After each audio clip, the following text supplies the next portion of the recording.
Oh, why is it so hard to make a movie? Beep. Mr. Executive, Mr. Stallone is here to see you. Why?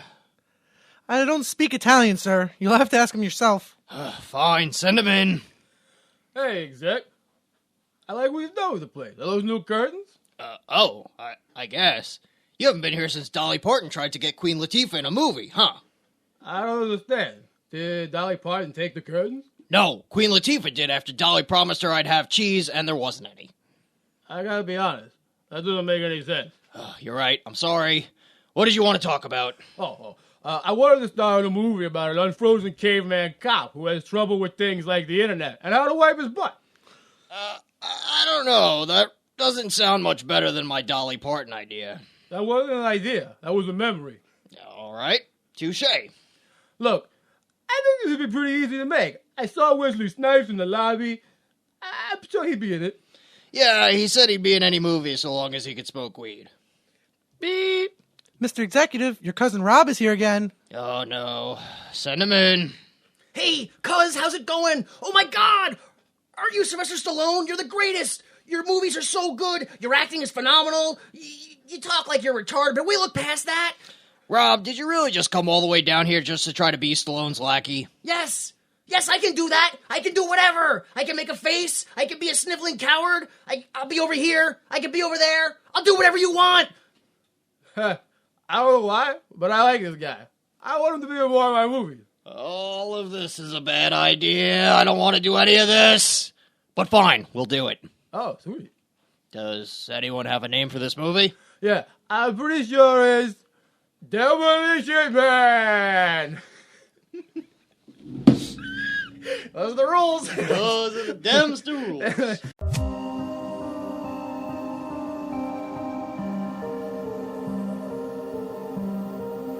They irritate the irritated, flex perplexities, poise puzzles, magnify mysteries, impose inquiries, and coagulate quandaries.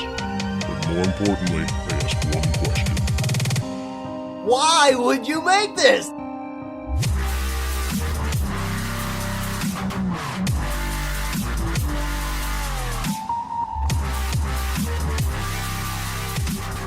Hello, everyone. Welcome and thank you for listening. This is Why Would You Make This? The only podcast to cause more destruction, defeating our enemies than they would have caused in the first place, and then doesn't understand why everyone's upset when we ask the question, why would you make this? Well, look, if someone's going to rob a bank and you just blow up the bank, they ain't going to rob that bank. Yeah, makes sense. I am Jimmy Time. I'm joined by my co-host, Jay Delta. How are you, sir? What it is? What it is, indeed. We're also joined by Skylar. What's going on? Hey, it's going on indeed. In the on. Okay, we're moving on. So we watched Demolition Man, the sci-fi action crime film or cyberpunk action film. I wouldn't really call it cyberpunk. Cyberpunk? I mean, Isn't that like internet? No, the best way to describe cyberpunk is high-tech, low-life. Oh, okay. Well, that makes sense, kind of, for one yeah. portion. yeah. Exactly. There was a little steampunk aspect. There was a lot of steam in that sewer. That doesn't mean it's steampunk. Yeah, that's not how steampunk works. Yeah, you don't just go in the sewer and go, well, this is my steampunk life now. You gotta be a punk. All right, so yeah, Demolition Man is about a police officer who is brought out of suspended animation to pursue an ultra-violent nemesis who is loose in a non-violent future society. Of course, as usual, the film was lost in translation. A lot of places did call it Demolition Man. Portugal called it Daredevil Man. Pretty sure that was a movie. Daredevil Man? Well, Daredevil without the man. I mean, Man might have been a movie. Brazil called it The Demolisher. I like that one better. Bulgaria and French Canada and Hungary all called it The Destroyer. Romania called it Demolition, which makes sense to me because every other title could be a member of the tag team Demolition from the 80s. Serbia, Russia called it Destroyer. Estonia called it Shredder or Crusher, depending on the person. Croatia called it Smasher. That's where it ends because Turkey called it Punitive. And then finally, this wasn't in like the IMDb title sections. This was, for whatever reason, in the trivia section, which is in Kuwait. The Arabic title for this film was Rambo the Destroyer. Oh. So everyone In knew it was Kuwait. Stallone. Yeah, exactly. Wow. In Kuwait, there's no such thing as intellectual property rights. Yeah, exactly. You just do whatever you want. Sure.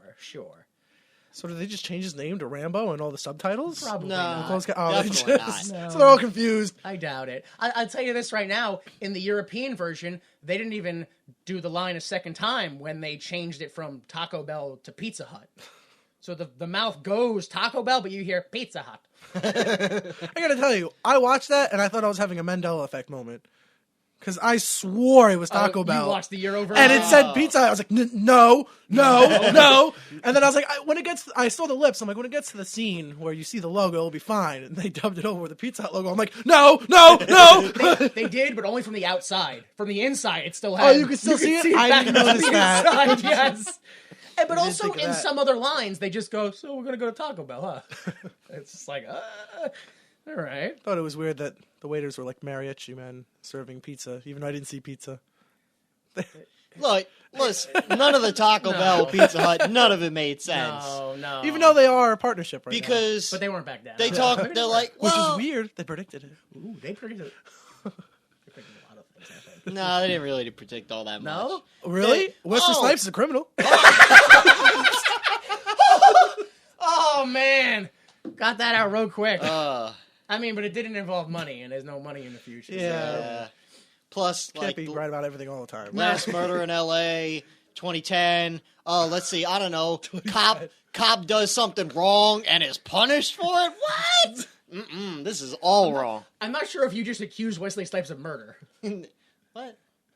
We were talking about Wesley Snipes, and then you just went, last murder in L.A.! No, I'm just saying, this movie, predicting anything, it's all very... All right, well, I guess This is what Trump supporters think a Hillary future is. I'm just spitballing. I'm just throwing that out. No, I agree with that. Yeah. I'm with that. They think like, oh, well, if you elect a liberal, then we won't be allowed to have sex in the future. Yeah, but it's also that type of wet dream where then, you know, the rough, tough guy comes in and he's like, I just want to fight somebody. Let's go. I'll blow some stuff up. And what? You just grab a lady and you kiss her. And, oh, you know what I need? A burger. I don't even care what the meat's made out of. I just want a burger.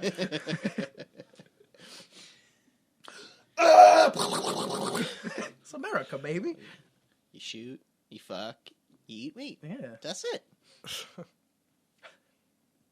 All right, so hopefully some of the stuff we said explains what it made. Skylar, you wanna read the budget for everybody here? Ooh, the budget was $57 million. Yeah. Well, this is like peak Stallone, right? Because this is after. Well, yeah. This is like after the Rockies, after the no, Rambos. I think it's like cliffhanger Stallone. So Yeah, Right. cliffhanger. Well, this was right after he did Rocky, and then he did a couple of comedy films, which did terrible. Well, that's kind of... Even though he's fantastic at comedy. Until this movie, did everyone see it? And then Cliffhanger came out before Demolition Man? Yes. I I know that because of a WCW interview. Oh. I couldn't find that interview. You Really? found it? Yeah, I found- I just kept finding Where, this videos. where Bischoff interviews, yeah. Him and Ventura, Oh. Yeah. I don't remember that. And then at the This is end, 93. Stallone...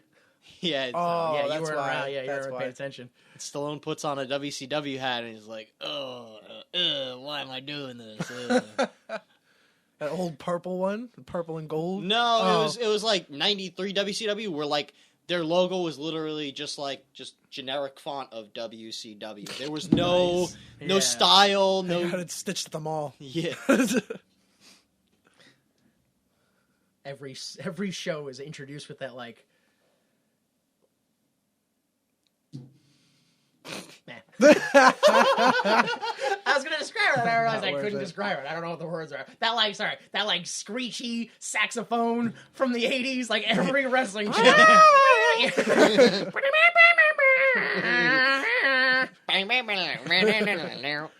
think that's a guitar. Yeah, I don't think you know I what think you saxophone played sounds like. That was a banjo. There's a couple strings on a broom.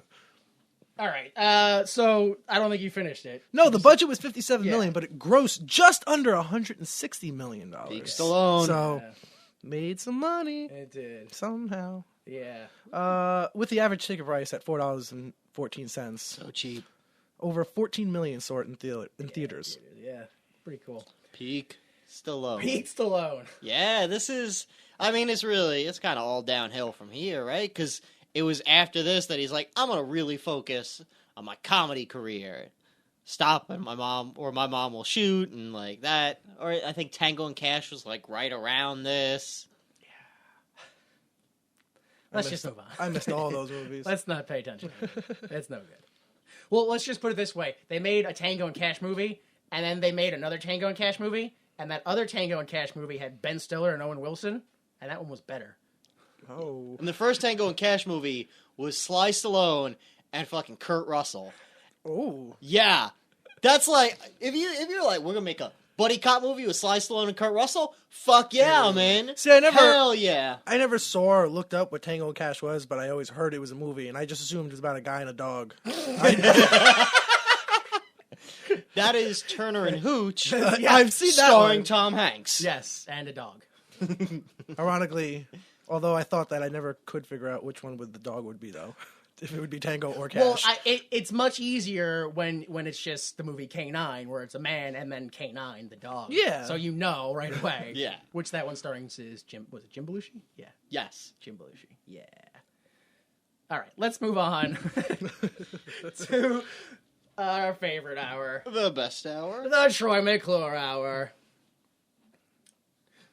Hello, I'm Troy McClure. You'll recognize me from such terrible futuristic depictions as Cyberpan, The Search for Neverland.com, or Johnny 5, Recharged with Nucleum.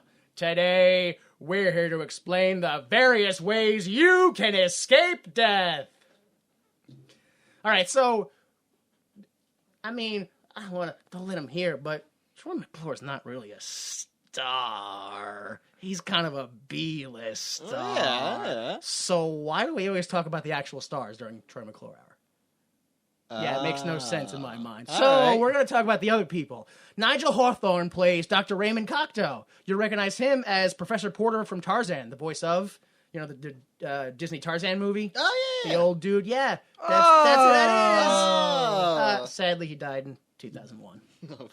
Benjamin Bratt plays Alfredo Garcia. He is also in Miss Congeniality with Sandra Bullock. Backpacked his way over Yeah, there. exactly. Bob Gunton plays Chief George Earl, or Chief George Early, which is either false here or false later, because they call him Captain, like every Yeah. other scene. So he's Chief Captain George Early. Oh yeah, it's one of those hyphenated titles. Well, you'll also get confused when you recognize him as the Warden from Shawshank Redemption. Yes. Chief Captain Warden Norton Billy Bob Thornton Esquire. the third. Who's that? The guy from Ace Ventura? Pet Detective. Nature Calls? When Nature Calls. Is that guy? The Yeah, I bald think guy? it's the same Okay. guy, yeah. So Glenn Shaddix plays Associate Bob. You'll recognize him as Otho from Beetlejuice, the fat guy. Oh yeah. Same hair. Same outfits. Both movies. Same outfits. Same. Yes, but He they w- dyed it more bright. Because Yeah, but he did wore like a gi and It's the stuff in the same other shit, movie. yeah. I like a think he robe. brings it. Like That's his clothes? wardrobe. Oh, maybe. Dennis Leary plays Edgar Friendly. You'll recognize him as a man who Joe Rogan claims stole all of his jokes from Bill Hicks. Wow. Dude, listen, I loved Dennis Leary as a kid. And then, like, a few years ago, I listened to Bill Hicks, and yeah. Oh, yeah. Oh my God, Oh, yeah. yeah, he's the whole gimmick. Like, all of it. Wow. Yeah. Like, you know how Dennis Leary has a personality? No, he doesn't. He stole it. yeah. Well, yeah, he's in show business. Everything. Also, Louis C.K. said he stole the Asshole song from him. Oh, I can see that. Louis Yeah. C.K. wrote it, and Louis C.K. wrote a bit about, like, I'll just be an asshole. Like, I'll just go and just, like, Yeah. sit in public on the I don't even give a shit. I'll just sit in the handicap spot on Yeah. the bus and just look at handicapped people and go, well, I'm fucking sitting here. What are you going to do? And then, like, when he did it on stage one night, Leary apparently came in and was like, that was pretty funny. Like, I can imagine doing that too, and just stole it. I can imagine doing that tomorrow. Tom- So don't be here. Yeah. And then he just eventually stole it. And then he said, like, I think sometime later on, he was like, "Hey, how's it going?" He was like, "Oh, if you ever need anything," and he just gave him like free like work or something like that. And he was like, I think maybe that was him kind of like being like, "Yeah, sorry." Yeah. Thanks for the song. Because they never talked to each other for like 20 years. And he was Yeah. like, "Hey, what's going?" He's like, "Oh, Oh, you're successful now. I kind of If you owe need you anything, something." yeah. So 2 more. Bill Cobbs plays Zachary Lamb, aged, who he has played old man in 2 different movies. He looks like an old man. That's why I put that down. Yeah. He's played it twice. Finally, Jesse Ventura plays a Cryocon, but on Wikipedia they list his character as Adam. They never No. said his name. No, in the movie. no, they didn't. No, they did not. You can see the full cast and crew at IMDb.com. Let's start the film. The film opens, and we learn that commercial airlines aren't allowed to land in this city, which is LA 1996. The future. Yeah, no, the past. Well, it was. the That's right. future. So the future is past. Well, the past's future. The future's past future. Yes. You're the time guy. And yet you're arguing with me. So yeah, they can't land anymore in the city as police forces move in on what appears to be a junkyard in front of a factory. Yeah. Yeah, it was eerily reminiscent of that Bash on the Beach where they had the Junkyard Raw. That's all I kept thinking. That is a reference everyone will get. Yeah. Simon Phoenix has 30 hostages inside. John Spartan plans to save them. He screams, "Phoenix!" as he jumps from a helicopter and shoots his way inside the building to Simon Phoenix, who's doing cocaine off of a desk. Literally, the most flawless plan. Like, jumps out, just tethered. Not a bungee cord, just literally a tether. Just like, bow, snaps his neck from the recoil. Yep. Dead. Death The hallucination. whole film, The yeah. rest of it. Okay, fine, sure. Inside, Simon threatens to set the building on fire as he covers the floor in gasoline and hovers a torch over it. If he didn't snap his neck, now he's dead from the whole building going on fire anyway. He's Yeah. like, "I'll set the building on fire." Oh, I didn't mean to do that. Well, the craziest thing is, they kind of tussle. He lights the building on fire. Everything starts exploding. Yeah. And we get Spartan carrying Snipes out. Yes. And he's like running towards like a stairwell, but the stairwell's also on fire. And then it just cuts to the outside and the whole building explodes. Yeah. The entire building. And then it just cuts and apparently our hero is Yeah, fine. our hero, yeah. The only thing we skipped over was that he was like, "Where's the hostages?" And he was like, "I killed them." Oh, also they're somewhere else. Nah, maybe they're not. I don't know. I don't know. Yeah, But I'm cool. I yeah, don't look at me. Look Yeah, at me. you are pretty cool, Wesley Snipes. All right, you go free. Go ahead. Yeah. I mean, it's so cool. I can never go to jail. It's like Fonz, right? Yeah, Fonz it's would Fonz. just like hit the jukebox and like you just punch the cop and then you go free. He fought people on camera every week, never went to jail. If you are cool enough, kids, just punch the cop, and I mean you're bound to be free to go. Right? Yeah, That's solid That's advice. what I'm thinking. I mean, I can't dispute that at all. Yeah, I mean I'm not cool enough, but No. I'm saying if you are It- cool it's, enough, It's a rarity, and Yeah. it's a leap of faith. So outside, the police arrive, and a bunch of firefighters find there's like 20, 30 burnt bodies in there. Oh my god! Whoops. And Phoenix goes, I told him he didn't care. He was a maniac. And the other police go, "Yeah, okay, Cuff Yeah. him. cuff him." Yeah. Solid testimony. That's how I know it's a death hallucination, because none of that makes sense. It has Yeah. to be a dream. oh yeah, there's totally not. Oh, if you got a lawyer, you better call it. Really? Like you ain't calling the union lawyer Yeah. to fucking everyone just forms a human circle around John Spartan. John Spartan, we never even heard this guy. What are you talking about? Right? So we go to the cryo facility, and a young warden, William Smithers, tells Sergeant John Spartan he is sentenced to 70 years for involuntary manslaughter of 30 innocent civilians, during which time his behavior will be altered through synaptic suggestion. He is eligible for parole in 2046. Now, do you think, since Wesley Snipes, what's his character's name? Simon Phoenix. Yes, Simon Phoenix. Man, we really should talk about the lead stars, huh? That was a mistake on my part. So Phoenix is like, yeah, I warned him. Okay, all right, cuff him. Yeah. They just bring him right to. I guess no trial. Like, Right? No, this is like, hey, I'm just letting you know your sentence is 70 years in cryo. Well, do I get a trial? No. Phoenix told us what you did, and that dude is so cool. you remembered Judge Phoenix, right? So the rest of the scene is just them drowning him alive in lube. Horrifying. Especially because right before they freeze him, you see him go and cough up a bunch of it splatters on like the glass. Oh my god, it was horrible. Okay, it's bad enough that you're just gonna freeze this dude solid for the next 70 years. That's already kind of fucked up. Exactly. You gotta do it while he's awake. Yeah, you couldn't just like knock him on the head with a hammer or something. Yeah, but then he's gonna come out in the future and he goes talk on his like head. this. So then that's exactly what they did. Oh, yeah. The rest of this scene is just them freezing him and him, like, the camera, like, just panning around him as he floats in, you know. Completely naked body. Yeah, you don't see his Wonderful. balls at all. Great. I did want to point out that he was frozen down to 1 degree Kelvin, November 20th, 1996, which is why I wanted to do this episode a week ago. So, yeah, credits roll. Spartan's frozen.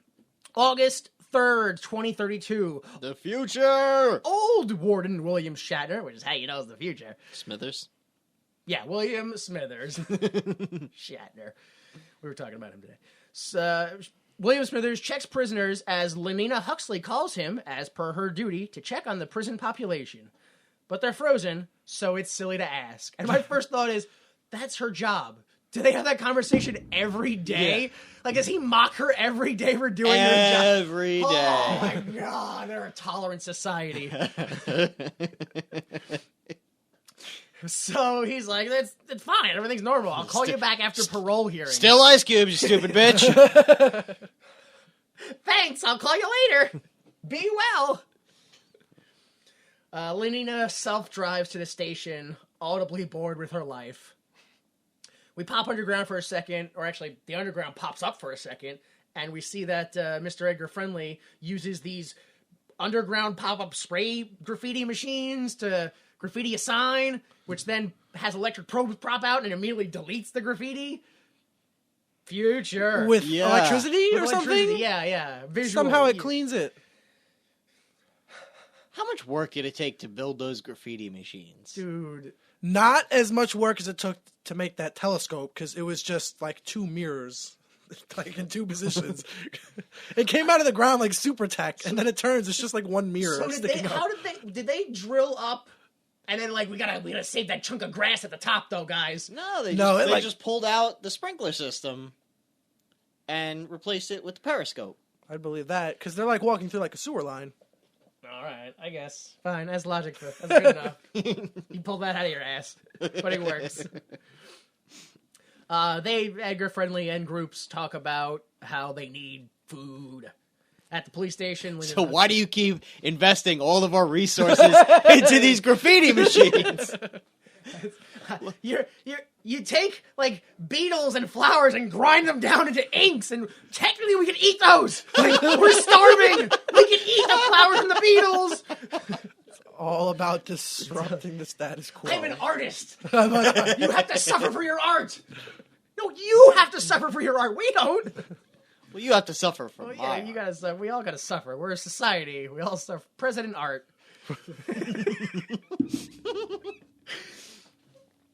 So Lenina shows up to the police station and she's like, graffiti! Oh my god! Why didn't they like panic the whole city? All cars should show up. All cars. So I'm just saying, minor police inconvenience. Call for all cars. Yeah. Nothing about the future that they're getting right yet. All right, maybe they're gonna. What graffiti? What? Somebody selling Lucy's over there? What people whose job it is to, protect civilians aren't equipped to handle that sort of thing? Maybe they should just start throwing fists in people's faces? Mm-hmm. Give me that taser wand. So yeah, she's like, oh sorry. She's like, why didn't you alert the whole town? And the captain's like, dude, that's insane. Yeah. You're an insane person. She's like, okay, I'll go to thanks, Dad. Why are there so many police? There's like at least 30 in the room. In the room! And then there's gotta be more patrolling, or at least in other rooms. Like, it's not a one-room building. There's other rooms in the building. There's gotta be like 100 police officers, and they just tell people to like go home. That's it. All day they go home, and people go, oh! And they run home because everybody's scared. It's that future bureaucracy. You just need a cop for every citizen that's out there. Everyone's got to be closely monitored. Oh, yeah, all right. But also, you have to have a citizen for every cop. Oh yeah. So that's how. So if like a citizen dies, you got to hurry up and get a new one. Otherwise, you got to fire a cop. No, you got to kill a cop because you fire him. He's a civilian, and then you need another cop. Oh my goodness. Whoa! Oh man! Oh boy! I thought I could run the world. Society's hard. This got heavy quick.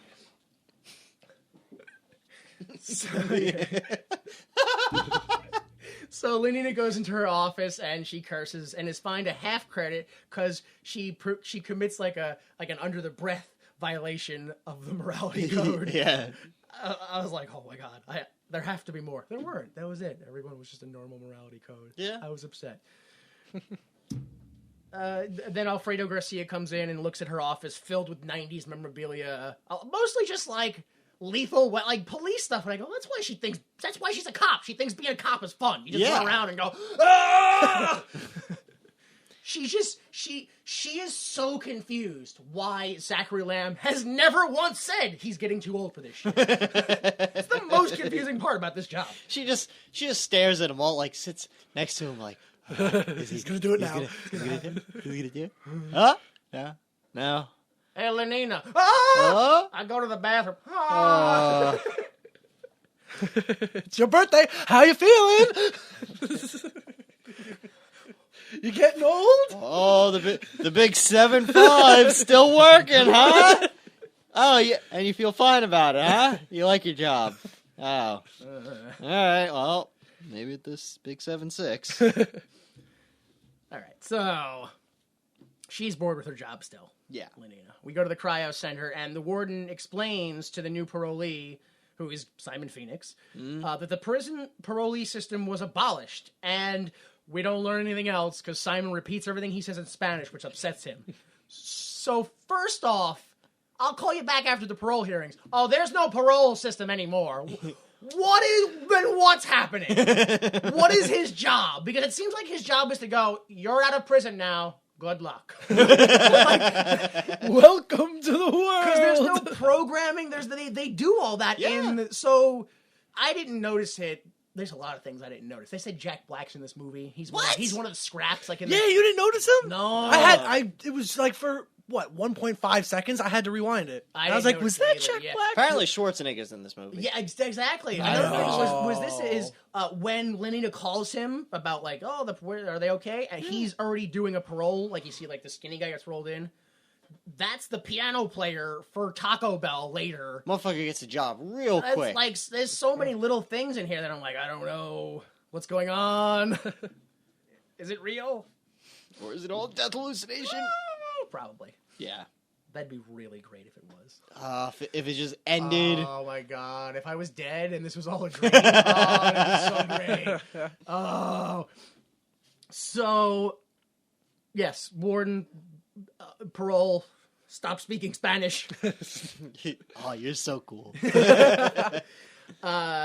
like, do you have anything to say on your behalf? And he goes, yeah, teddy bear. And the locks open up. And he just punches the shit out of everybody and kicks him in the face like 9 times. And then he cuts the warden's eye out and uses it to escape because everything's retina scan. Yeah. He beat up those guards for like a solid 65 seconds. And the warden had no idea how to get out of the cell. He just banged against the cell over and over. I'm stuck! The worst warden. Oh, yeah. Incompetent. Deer in headlights. We go back to the police station, and they get a call for a 187. Oh, my God, a 187? Does anybody know what that is? What is that? Anybody? The part that I cop. was upset about was Zachary Lamb.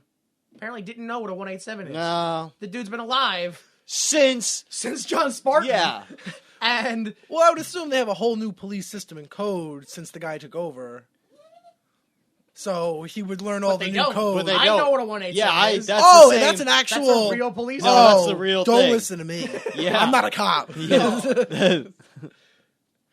Oh, so Zachary Lamb is getting too old for this shit. He just is so Alzheimer'd out. He doesn't even realize He's it. getting so old for this shit, he can't remember he's too old for this He shit. thinks he's 35. He tries to get up and click his heels like every 4 hours. He goes, "Oh, that's right," and then just sits down. Just sad for a while. So they look up a 187. The last one happened September 25th, 2010. Optimistic, but no. Yeah.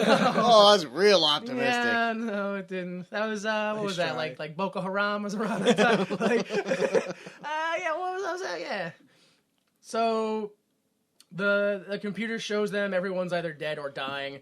Rob Schneider throws up because they never say his name, or I don't hear it anyway.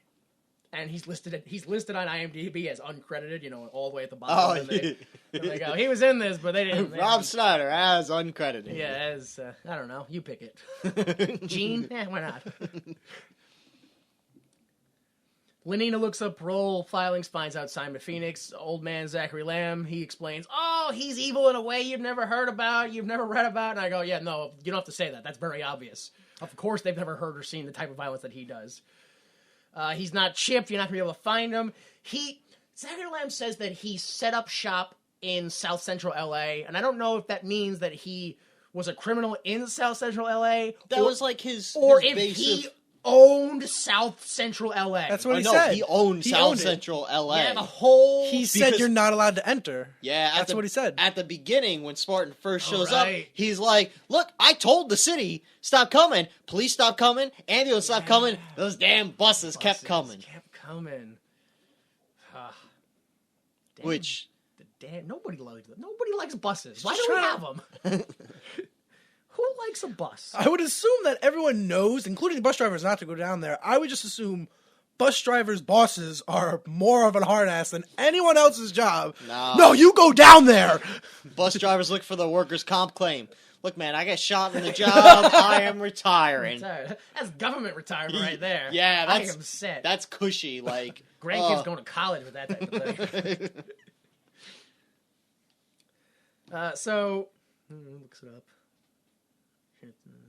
Yeah, they're talking about all that jazz, and another murder, death, kill alarm goes off, and Lydia's like, "Oh, let's see if the vehicle's in motion. Oh, it is. Oh, we got him. Great police work, everybody. Yeah, all right. Well, we've tracked down the killer. Save the day. end. Yeah. There he is. We did it. We go to a phone booth, and a depressed man gets reaffirmation from a computer, which seems to be designed to do specifically just that. Yeah. That's all it is. You're doing great. Everybody loves you. Like, what was this? I don't, yeah. Again, I just don't feel special anymore. perfect society. Everybody's got a place. For some reason, there's still depressed dudes walking around. Mm-hmm. I'm telling you, this movie's It's more accurate than it. getting closer and You closer. Simon Phoenix pushes him out the way and hacks the machine. He's like, "How the hell am I doing this?" Woo! And just hacks it. He finds Edgar Friendly, and then the voice of Cocteau echoes in his head, "Don't you have someone to kill? A Mr. Friendly. A Mr. Edgar Friendly." And then either he hallucinates, or the screen just depicts fire and a skull. And because that is only in the screen. He doesn't, Yeah. it's not around. Maybe Cocteau just watched him and go, "And now!" Send it. He's snapping out of it. Go, go,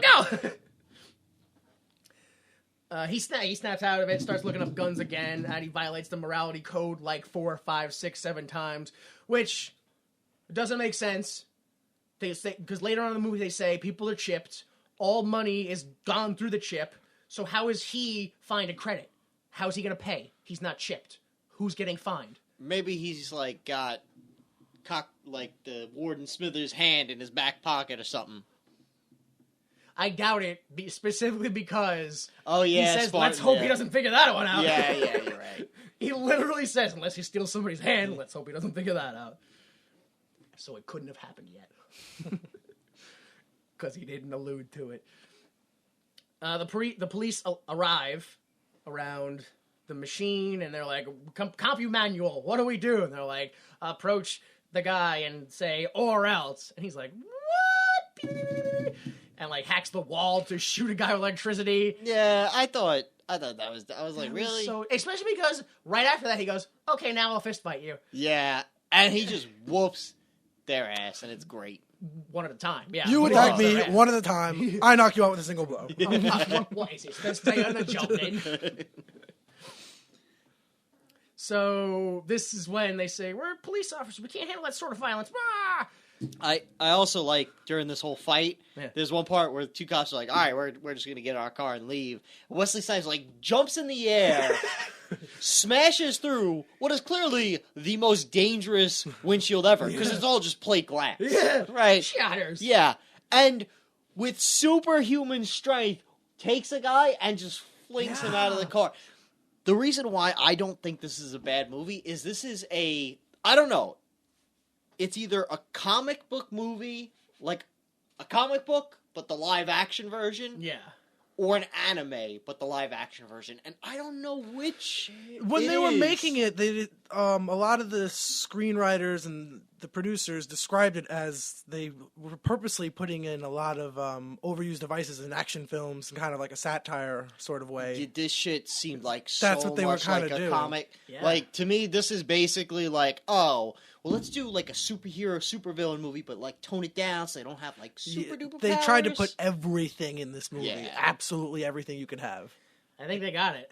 Except aliens. Except, aliens. I don't know. Let's think about that for a second. Unless they happen to have a sequel. So, yeah, Simon blows up a car and fries the cameras for like 6 city blocks. Although, they I go don't know. 6 city blocks and they can see perfectly into that. Like, it's not...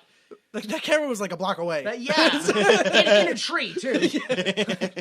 Because some of the leaves are in the way. And the police are just absolutely flabbergasted. They've never seen anything like this before. Lost. So do we just surrender, or? Yeah. We go to Cocteau's office, and he's telling video screens that they shouldn't worry about the homicidal maniac in the streets. They should worry about Edgar Friendly and the Scraps living underground. What a weird band name. Yeah. That's what he called them, though. The Scraps. Associate Bob walks in and tells him what just happened, and all the screens notice. And then when he notices the screens notice, all the screens turn around. Like, uh-oh. They're eavesdropping.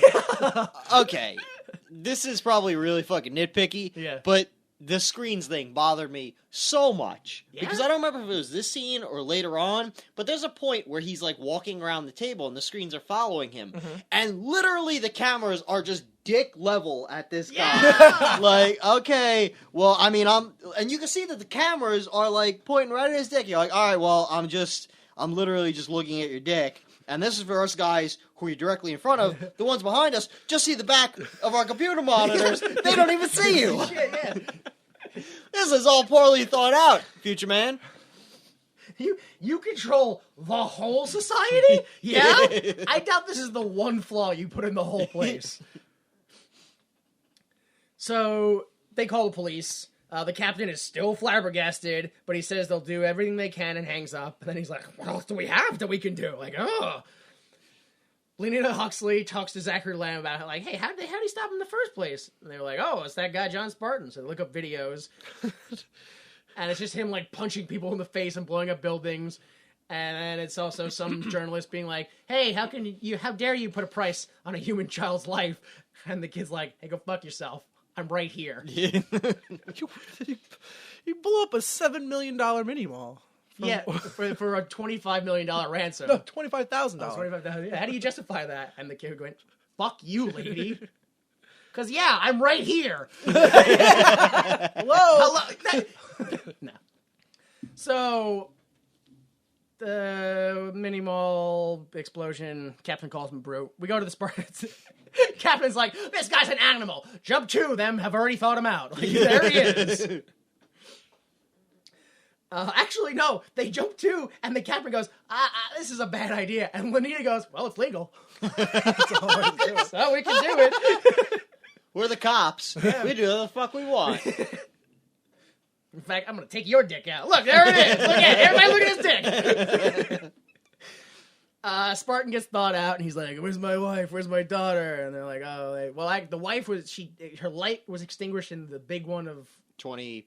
something. Was it a fire? Was it an earthquake? Earthquake Yeah, of 2010. Yes. The big earthquake of 2010. The last time a homicide was ever committed to? Because that was when everything changed. By the earthquake. So I don't think Cocteau did shit. No. I think the earthquake solved all our problems. Yeah, literally, yes. Oh, hail the earthquake! I mean, to be fair, it's a pretty similar story. Escape from L.A.? Yeah. The whole plot of that was like some hillbilly preacher is like, there's gonna be a great earthquake that will smite the city of L.A. And then a giant earthquake smites the city of L.A. And then people are like, oh, well, he knows what he's talking about, and elect him president, and he outlaws smoking and meat and cigarettes, and it's the same damn movie. No, because they don't surf to safety at the end. You're right. Surf to safety. Also, no Steve Buscemi. Null and void. So, is like Rob Schneider the Steve Buscemi of this movie? You're gonna sit here and argue that Rob Schneider and Steve Buscemi are on the same level? They've both been in Adam Sandler movies. Yeah. That's all I got. Well, let's move on then. So, the captain is like, listen, he's here to find Simon Phoenix and the 11 MDKs he just caused. So here we go. Casual rundown of society. We're a peaceful, loving, and understanding society. We can't handle violence. No unnatural causes of death in 16 years. No unhealthy things. No cursing. No abortions. But then again, also pregnancy can't be had without a license. Captain goes, all right, that's it. We're able to help us or go back in the cube. And he stares at the cryo machine like maybe the cryo machine is the villain of this movie. So we go to the police station. John Spartan comes out. He's like, 3 seashells. What's up with those? You know, the classic scene. You're out of toilet paper. He doesn't know the 3 seashells. Oh, I can see how they could be confusing. So they didn't like go bidet or anything like that. Yeah. Just straight to seashells. No, yeah. There's so many other ways you could clean your butt, but the best way is to scrape and then touch fecal matter. Because you gotta wash your hands anyway and you'll never get cuts or yeah, again. It wasn't very... The screenwriter was quoted in saying he called a friend and was like, I need something for this future movie. And he's like, well, I'm in a bathroom right now. And they have a whole bag of seashells as decoration. And he goes, I'll figure out something with that. All right, good enough. Yeah. I'll do something with that. I'll do something with that in the fact that I'll just say seashells. Seashells next to the... Seashells, yeah. They're in there. Yeah. What do they mean? Push past it. That's not an answer. What do you? I want an answer.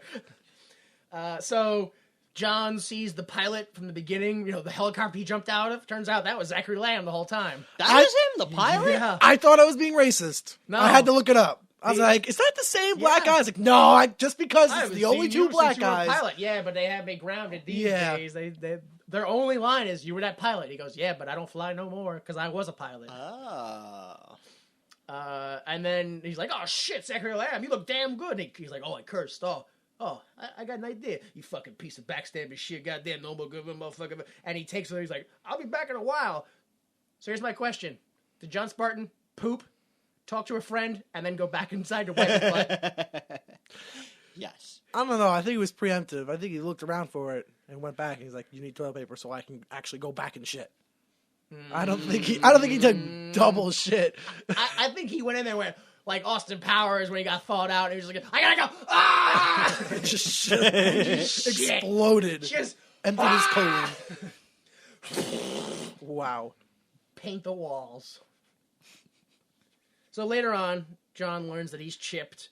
And he's like, oh, your idea is fucking stupid. You think he's going to make a drug lab? That's dumb. He's going for a gun. That's it. Only a gun. And the chief's like, ha ha, the only place you could find a gun is a museum. Ruh-roh! Overused plot device. I left the oven on! Yeah. Jump to a museum. Simon looks where guns are via kiosks, directories. Yeah. Oh, it's in the gun wing. It's in the gun wing, yeah. Yeah. Look at the guns in the gun wing. Okay, good.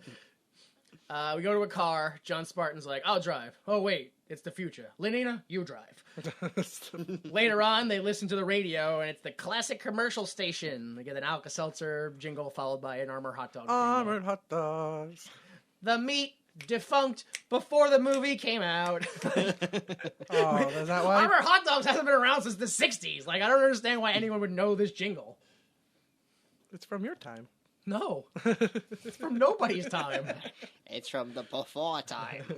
The long, long ago. We jump back to the museum. Simon jumps for joy when he finds guns, and then he throws a museum employee through glass that he can't break with a kick. It's so cool. After he's like, what seems to be your boggle? My boggle? Boggle. What the fuck? How much you How weigh? much do you weigh?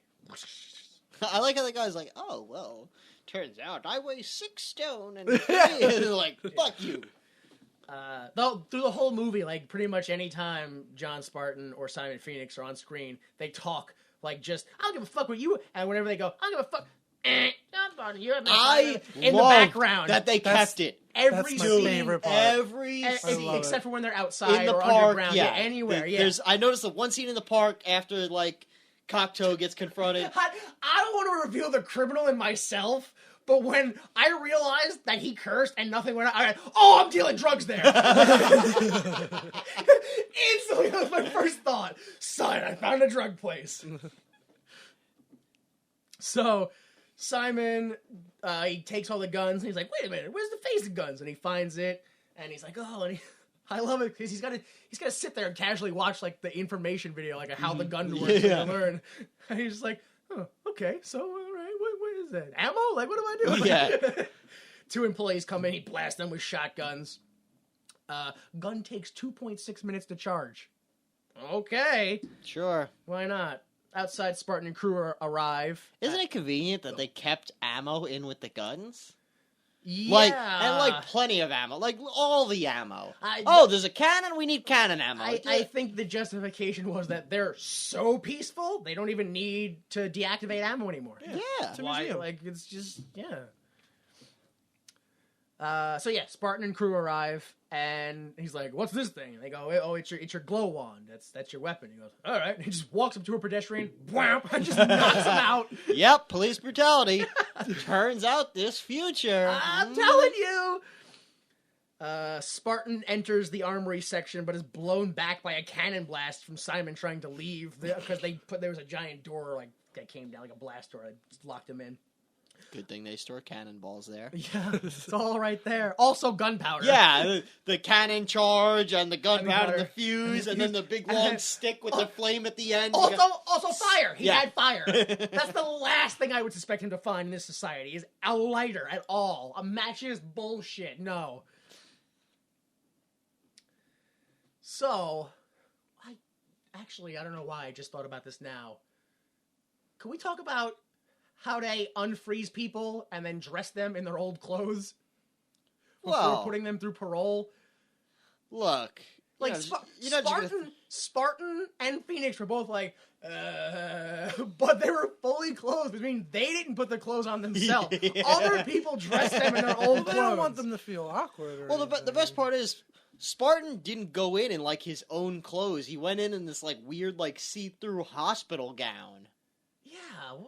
I don't know. Like Phoenix comes out and he's got his old clothes. Spartan, no, you get your garbage bag back.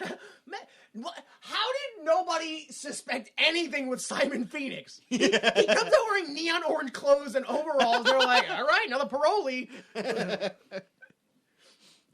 man, what a Cocteau is an idiot. But luckily everyone else is more of an everyone idiot. else Yeah. Well- is so trusting in the future. Why? What do you got? Well, people ran away from him when he walked into the museum just by him walking into it. They didn't like him because They didn't like his immediately. clothes? Well, yeah. If you notice everyone's clothing, it's covering as much skin as possible because it wasn't explained. But in that time era, the ozone was depleted, So they're covering as much skin as possible to protect themselves. How do you know that? What? I looked it up. Oh my god! So that's why everyone has all those ridiculous clothing. It's always covering everything. There's always huge hats. Some people have face coverings, Oh and man. Oh, is that what that all is? yeah, there's no ozone layer. But we fixed that. I don't think that's how that works. I think if there's no ozone layer, then there's just no air. Like I it just all falls out into space. don't think it works like that either. I'm almost positive that that's why the hole in the ozone layer is such a big deal. I think you just watched Spaceballs too many times. it gets things bigger. Well, the Earth will just like a deflating balloon. I mean, NASA had that big mission where they put the giant piece of tape over the ozone. Yeah, all right. So maybe that's what it is. He got blown away by the Yeah, cannon. blows away by the cannon. They fire at each other. Bang, bang, bang, bang. They fall into the preserved part of L.A. and destroy that. Yeah. Because there's about like below them. He's free. Simon Pegg is like, the future gone on. Just like, this is crazy. I love that he fires it. Yeah. And like, fucking just wreck shit. And then instead of just he's just like, He dances. is the fucking dopest He shit. doesn't give a shit. Yeah. He's like, oh. Yeah. Well, he should be because he fires it and he hits a fire hydrant and the fire hydrant explodes. Shatters to pieces. Yeah. Solid, like, what, 5 inches thick of steel? Yeah. Holy crap, dude. No. Future. Futuristic. So yeah, he fucking this guy long enough for Spartan to just run up and tackle. Yeah, they fucking fight, but Phoenix is a super badass kickboxer and kicks the shit out of him. But then, maybe I missed one. No, Teddy Bear was kind of one, but this is the first John Spartan badass fight. Leonard goes, "Hey, look, you're on TV," and hits him with a TV. Just he's swinging it by the cord. Astounded that cord. Yeah, World's strongest dude. cord. Like I was like, I gotta try that because there's no way that's Yeah, real. there's no way that cord doesn't just immediately rip out. Yeah, exactly. And then I drop a TV on my foot. Great. Yeah, thanks. Now Thanks, I'm the Hollywood. asshole. Yeah. Oh shit! Do I get a lawsuit? Uh-oh. Let's just edit this out. Sniff, snap. Then he grabs the glow wand and electrocutes the water Simon Phoenix is standing in, but that kind of just blows him up into safety, like onto the hood of a car. Like Next to the gun. Yeah, next to the gun. He shoots that, blows a hole in the wall, runs away through the roof. Outside, for whatever reason, Cocteau and associate Bob are hurriedly walking by, and then Simon Phoenix pops out and shoots at them, and he misses. If you notice his associate, Yeah. he has like a purse or a necklace or something. I swear, it's just like a George Foreman grill he has around his neck. He's just walking around with. Oh, man. I couldn't pay attention to the scene. I was just trying to figure out why he had that. You're like, which? I mean, I know it's a George Foreman girl, but which model is that? Oh, John Spotted. Look who I am. I don't know. From your century's time, Flavor Flav. Yeah, sure. My favorite. So he shoots him. Phoenix goes to shoot him. They miss, and he's like, "Don't you have someone to kill?" And he's like, Someone to kill. Someone to kill. Someone to kill. It was like a splice, the same audio. Yeah. He's like, "Yeah, I do." Yeah, and he goes to leave, but then. When he does it, I go, why isn't everyone in the world going, "You monster! Yeah. You're firing bullets into people!" And literally no one's like, flee for cover, duck for safety. Everyone's just like, by Jove, what a savage. Quite word. Also, you screaming that reminds me, I'm pretty sure there's not one time in the entire movie where he doesn't scream his name as he's firing at him. He's always screaming at him. And then somehow he knows he's firing and misses. Yeah, that was my question. He's a guy he's never seen before has his back to him. I better not shoot that guy. Wow. Oh. So, I was like, Simon Phoenix is like some weird, like, reverse RoboCop. He's got like a hidden prime directive. Yeah. He can't shoot them. So at the police station, John gives us another rundown of the future. So Spacely Sprocket's in charge. They're not going to get that reference, dude. Nope. He's the governor mayor, whatever. He created the prison system and their whole way of life. Also, all money is code. And also he invited me to Taco Bell later. Okay, but here's my question. Did this part of the country, like, secede, or is the rest of the That was my country question the whole time. a nuclear wasteland, Yeah. or... Because, look, maybe this shit can work in a little isolated bubble, but you can't do this worldwide. Or nationwide. No, it doesn't even work in the Yeah, bubble. it doesn't even work in the The bubble. bubble doesn't work. All right, so Captain says, don't worry about finding Phoenix. We'll just wait for another MDK, and then we'll go to there. We'll find him. Flawless logic. Yeah, just Yeah. let him kill someone else. Monsters. Again, you sure Yeah, it's not accurate right. to the life that we're leading right now? So we go to the car, and Spartan learns that Arnold Schwarzenegger was president because of the 64th Amendment. That's a lot of amendments. I think it might have been 61st. I think I might have got that 61st. wrong. Yeah, I got that wrong. I, again, can't believe how accurate this movie is because it is firmly my belief that Trump is going to rally people for immigrants so hard that we're going to change that. And when he turns like 72, we'll get 72 or 74-year-old Schwarzenegger president. Maybe. I mean, that's what I believe. It could happen. Every day he's like, none of these people, none of those people. We're just going to get to a point where we go, yeah, also, why wouldn't immigrants be able to control our country? It's 90% of those people here. They should be president. So, yeah. We jump to the sewer, and Simon Phoenix opens the sewer cover and says, whoever you are, Edgar Friendly, get ready for Simon Phoenix, and jumps in. Go back to the car. We learn that Taco Bell is the only restaurant to survive the franchise wars. They don't elaborate on that. All restaurants are Pizza Huts in the UK version. So Yeah, they say, so- Pizza Hut is the... Yeah. Well, all restaurant is Taco Bell. All right, but like, how do I differentiate between? Yeah. Let me grab quick Taco Bell and let's go to a sit down nice Taco Yeah, Bell. because there's no way that the food they gave me is something I'm ever going to eat at that Taco Bell. Yeah. I want my Taco Bell Taco Bell. Yeah. I don't want their Taco Bell. So they go inside Taco Bell. There's a bar and a pianist, and it's hoity-toity. And this is the moment when I go, hey, if everybody's 21st century healthy, how come they're still 20th century ugly? Oh, snap. I was like, these kind of look like people from the 90s, and that's making me feel gross. Like, I'm thinking maybe the past was peak, and we're going downhill. Yeah. You sure it's not? Yeah, right. So yeah, salt is not good for you. It's illegal. You can't have any John Spartan. Bullshit. I'm almost positive you need salt or you'll die. Yeah. You have to have some salt. So Spartan tells Cocteau, guess what? I was awake during the entire freezing process. And Cocteau's like, well, side effect, schmide effect. He's like, don't be ridiculous. No, you weren't. No, I remember. I was in it. I was awake. It was horrifying. I was an ice cube. But he's not listening. He doesn't care because he's like, potential crime, gotta go. And he runs outside, and there's a giant explosion, and Edgar Friendly and the Scraps come up, and they grab food, and John Spartan punches a bunch of them in the face, and then cuts a tent and like nets them all. And Oh, so bad. That's the worst scene. Yeah. it was offensive almost. You did it! Yay! Oh, good job, John Spartan! And Lenina Hux was like, oh, wee! Which every time he does something, she's like, oh my god, that was great! Yay! Woohoo! And he's like, stop it! Violence isn't okay! Oh, sometimes it is, I guess, baby, but no, mostly not! Jump to the car.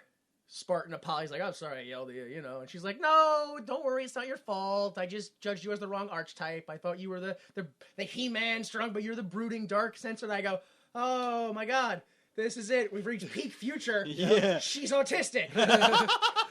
And she can't even speak to people. And I just get scared. I really start to get scared. We jump outside of the car, moving to indicate it's later sometime, but we're still at the car. And Spartan's like, oh, I wonder about my daughter. And she's like, I can look it up real quick. And he's like, I'll probably just mess up her life. And Lenina Huxley literally goes, oh, subject change. Here's those discs you asked me to get you. Or here's this thing. And he goes, thanks. I just had a hunch. Did she actually say subject change? Literally says subject change. I totally missed that. Wow. Autistic. Wow. Yeah. Dude, like, I'm pretty just bad. saying, yeah. Yeah.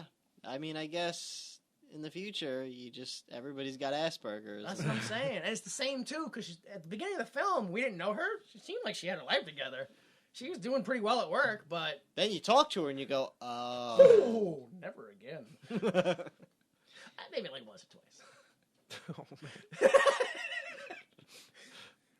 Look, people keep subscribing to this podcast, and that's not okay. I gotta get rid of them. Ugh. The test is the dexterity of this podcast. Yeah. Yeah, I gotta keep flexing. That's how you build muscle. Keep breaking the old ones. Which is why I just hammer my arms whenever I work out. Oh. Hammer those feet. that good old-fashioned old man workout where you just let people beat you up. Yeah, because when you get hit, you go, ah, and you tighten up your muscles, and that's the workout. Think of how much strength it takes to prevent the fist from hitting your organs. That's why if you ever look at like those old-timey strongmen, like their muscles are kind of lumpy. It's because you can't evenly build when you're getting punched. It's tough. It's just an old laundry bag full of concrete.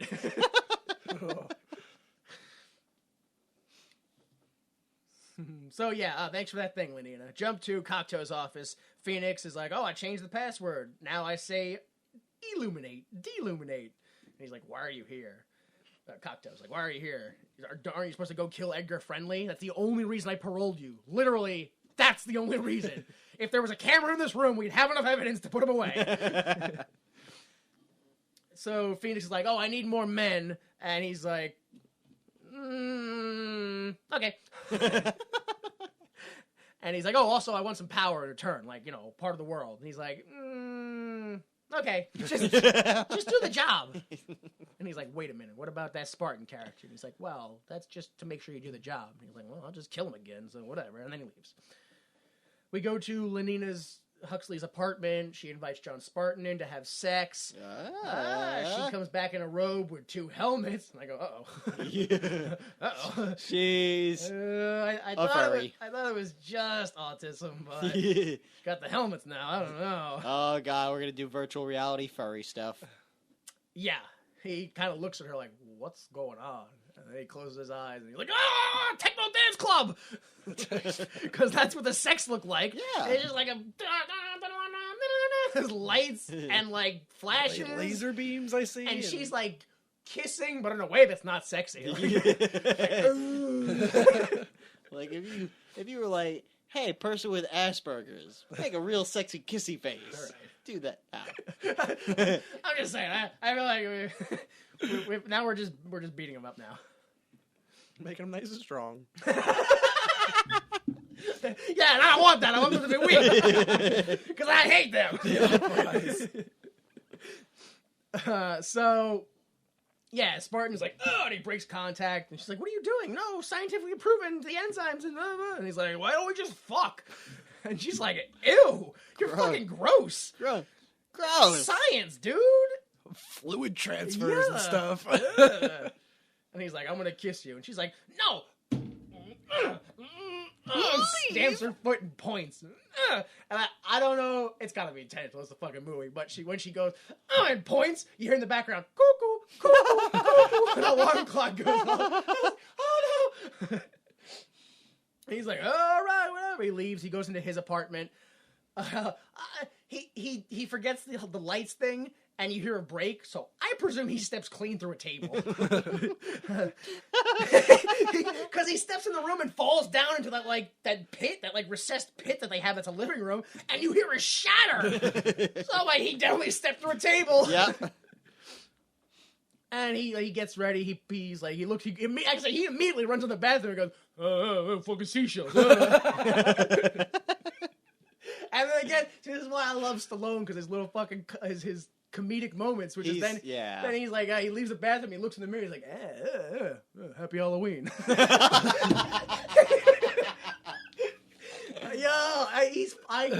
When people go, Stallone's not a good comedy actor, I go, dude, he is. Yeah, he fucking is. So, yeah, he goes inside, he checks the discs that Lenina gave him, because in the future, technology is smaller discs, but also 3 of them stacked on top of each other.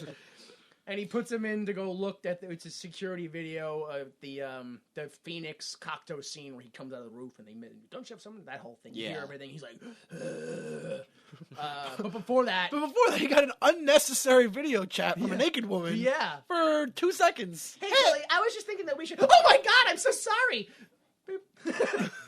Full tits. Yeah, just okay. No joke, no punchline. 11-year-old me will pause that and rewind and watch those same 12 seconds dozens of times. Sure. Also, when that's happening, we see him opening up, like, I guess, like the welcome, like the rehab basket, and there's like a crocheting needle, knitting needle. And, so, you know, which is the next day, after he gets angry from the video footage, he's like, oh, I knitted this sweater for you, I'm sorry. We jump to the car. Lenina's wearing the sweater in the car. and the opening line is, thanks again for the sweater. Like, I was like, and we're back from commercial. Yeah. He's like, I couldn't help it. I just kept thinking about knitting. And they're like, it's part of the rehab program. It's computer suggestion. And they're like, what? I'm a seamstress and Simon's a hacker and a super strong man? And they're like, wait, let's look that up. Yeah, that doesn't sound right. Wait a minute, hang on. And this is the worst like science computer part ever, which is like access denied. What? Boop. Access override. Enter. I was like, you press one button. It was like police override to get into the police files. Yeah. Which again was a single button on the side. It wasn't even on the keyboard. It was on the side of the screen. The police override button. The most used button. Yeah. I mean, like, really, is it just boop, boop, boop? Is it the override? That's what it was. Simon was like, I can't believe it. I'm a fantastic hacker. You just pressing the override button over and over again, dude. What are you talking about? And, you know, it's a super trusting feature, so it literally says, police override button, do not press unless you're a police officer. Oh, I better not push it. You have been fined 1 credit. No, override. Boop. You have been given 1 credit. All right. So they look it up. Oh, my God. They gave him a bunch of crazy killer instinct training and, like, terrorist training. And literally, they taught him the skill of MDK. Yeah. Whatever. Who made this? Cocteau. Well, let's go ask him. You can't just ask him. That's rude. He's like, well, I'll be subtle. Jump 2. Spartan accusing Cocteau on TV screens of programming Simon Phoenix to be a terrorist and helping him escape prison. Subtle. Yeah. Then he shoots like 9 of the dick-level camera screens. And when that happened, Associate Bob looks in the other room, and they're like, and that's where Cocteau is, and he puts a gun onto his head. And he's like, oh, you maniac, you probably blew up the museum yourself. And he's like, you better watch it. Yeah, Phoenix is a dangerous guy. He won't be able to hang on. He's like, what are you going to do with that gun? He's like, pulls it away. He's like, that's right. You're going back to prison. Take him away, Lenina. And he says, oh, there's another one. He goes, that's right. Take him away, Lenina. Be well. And he goes, be fucked. But shoots the ticket machine next to him. And then Bob faints. Oh, right, Fat Bob faints. Yeah. The fat guy's always got to faint. Yeah, well, I mean, it's hard to breathe with all that weight on your chest. It's pretty hot. No ozone. Carrying around that George Foreman grill. Yeah. That was it. It's the future. It's wireless, so it's just always on. Oh, yeah. You know how heavy Wi-Fi is? Outside, Lenina's like, I really should obey this order and not follow you into the sewer. And Simon's like, well, I'm going to go find Phoenix and put him in a hurt locker. So, let's go. And Lenina says, yep, let's go blow dudes in the sewer. That's one of my favorite moments because she keeps getting terms wrong and he corrects her. She's like, oh, I'm sorry. That's right. I'll say it that way from now on. And he's like, no, it's blow them away, not blow them. She's like, I meant it both ways. I knew what I said. Yeah, just like that. Suck a dick, kill him. What's the difference? It's the future. It's all illegal. You know what I'm saying? What am I going to do? Suck his dick to death? That's all that happens. For some reason, Alfredo comes with them. Doesn't seem like he wants to. Yeah. Doesn't want to be there. but it's written in the script, so come on, dude. In the sewer town, they walk around until they see lights and people, and Spartan's like, oh my god, what is that? Oh, yeah, and he runs over, and it's a burger stand. He's like, oh, well, give me, Lenina, give me a Rolex for a burger and a beer, here. Yeah. I was like, wow, dude. And he's like, this is great. And he's like, wait, what is this? And I'm like, it's rat meat. Es una rata. Yeah, it's carne un rata, yeah. And he's like, oh, well, it's still good. Oh, well. And they Best walk burger away. I had in Yeah, years. best All the frozen years I ate nothing. yeah. They walk some more. They find a 1970 Oldsmobile 442 with a thing, and I don't care about cars. Edgar Friendly and gang shows up. I don't care. It's an old car. It was a shiny red car. Yeah. You get it. You get it. Let's move on. Which the car was 20-something years old when John Spartan got frozen. Yeah. And then it's like 40 years in the future. Yeah, no, I agree. Many the questions about how it got there. And There's was people kept- starving. Yeah. Shiny.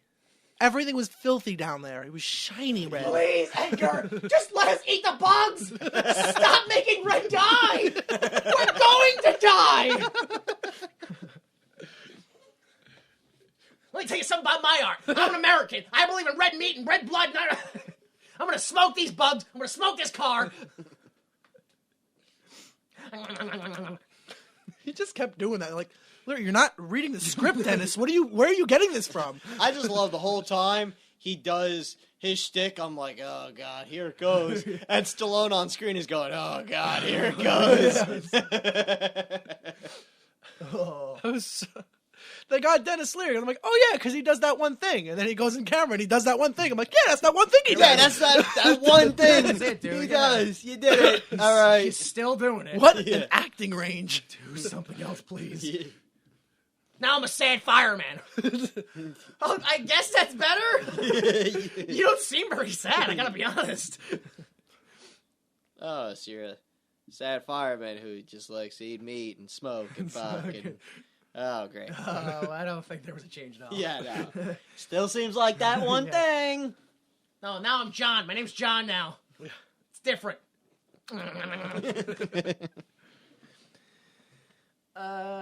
Friendly and gang do the whole, I want meat, I want that, you're never gonna take me, cocktail, blah, blah, blah. Naked in Jell-O. Yeah. Up, down a highway, naked and jello, tons of cigarettes. And I'm like, okay, wait a minute. All this shit's been banned for 20-something years. How do you know about any of this? Yeah. Yeah. I guess the old radio commercial. They just learn about all the jingles. And Armored hot dogs. There's just a guy who sat in a sewer listening to Dennis Leary bits over and over again. Oh, it's Leary. That's where he is now. Yeah, so, whatever. Bunch of stuff he stole from fucking Hicks. We just jump to Simon and gang, and Simon's like, all right, you all been thought out in the year 2032. Let's go get to kill John Spartan. Yeah! Woo! Let's go, team! Let's go, team! Yay, the tire team. Yeah. They're all just like Featuring- tires. Yeah, the cryo tires. Yeah. We should workshop that name. The cryers. No, we should.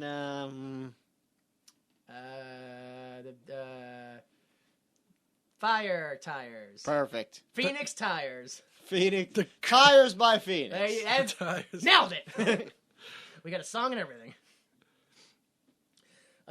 In the sewer, Edgar learns that they thought out Simon Phoenix just to kill him, and he's flattered. But then Simon shows up and shoots everyone everywhere all the time, and everyone runs. I don't know if you noticed this, but when this shooting happens, Spartan just grabs a woman and goes, oh, just like covers her and like, look out. That was a deleted scene. That's his daughter. Oh. Yeah. Oh, okay. She's a sewer person. Saves her She's a sewer life. person, yeah. Later on, when they come above ground to like, I'm here to help you. Yeah. There's a lady standing to Leary's left, and that's his daughter again. Oh, that's his daughter. Oh. Yeah, exactly. Yeah. All things never explained. Yeah. Deleted. All deleted. Where are we? We're still in the sewer though. Yeah. Everyone's shooting. Blah blah blah. I wrote this down because I love it. During the fight, like everyone's shooting. Yeah. Phoenix gets knocked down because again in a deleted scene, You know when it starts, he's on that bridge? Yeah. Well, that Spartan goes up there, and they fight on the bridge, and the bridge falls over. Oh, that I saw. Yeah. That Spartan was up there, and then Yeah. they hang upside down. Yeah. And during that scene, that's when he goes, "Hey, Spartan, remember those hostages you went to jail for? They were already dead!" That's when he does that. Because if you notice later when they're fighting in the car, you really can't see them talk when they say that. It kind of seemed like, it's look at because it was a that. deleted scene. ADR, dub it over. Exactly. Nobody's paying attention. This shit just do what you want. But anyway, yeah. So Simon falls off the bridge, and that's why Simon has to suddenly get up from the ground and pick up his gun. And Alfredo walks over to him and like sneaks up behind him and goes, "Huh, halt!" and just holds him with his hand. And Phoenix just, "Shut up!" Oh, no, wait, I'm sorry. He does not punch him. He goes, "Shut up!" Picks him up and body slams him through a table. Oh yeah, he did. He fireman carried him right through it. Yeah. It was great. Oh man! And then he escapes through the roof, as all Phoenixes do. Spartan says there's an elevator shaft in the roof, but 1 second. Except he doesn't say 1 second. He says, "Un momentita, señorita." Why? I mean, I really wish I spoke Italian, but you know. On the surface, Phoenix exits a manhole cover and then gets into a police car. There's another deleted scene. I don't know if you noticed this. He comes out of the manhole cover and just kind of looks around for a second. And then he walks to the car and puts his gun away. That's because in between those two moments, he met Zachary Lamb and shot him. Which is why you never see Zachary they Lam said again, he died. Because I that's got the scene confused where by that. Yeah, Okay. that's when he's supposed to die, but they deleted that. Okay. So that's part of the reason why you never see that guy again. It's because they kind of killed him off and then deleted the killing him off. I honestly didn't even notice that he disappeared. Exactly, that's what I mean. Yeah. Yeah. So Spartan rides this elevator that he found up through a building and then drives the Oldsmobile out into the streets. What an elevator too. Yeah. Super It's fast like a ending right freight through elevator. the wall. It was like on a the freight floor. Wonkavator. So, in the future, Mm-hmm. they did the whole Futurama thing where they just built new LA on top of Yeah. literally, we'll just build it on top of the buildings. Yeah. But apparently, they were like, well, let's actually cut the building in half in case we ever need to use the elevator to raise up. I guess. Right? Or maybe that's a rooftop elevator. And they built right on top of the roof. Right, and literally then just cut the resting elevator on shaft top of off. that Yeah. roof.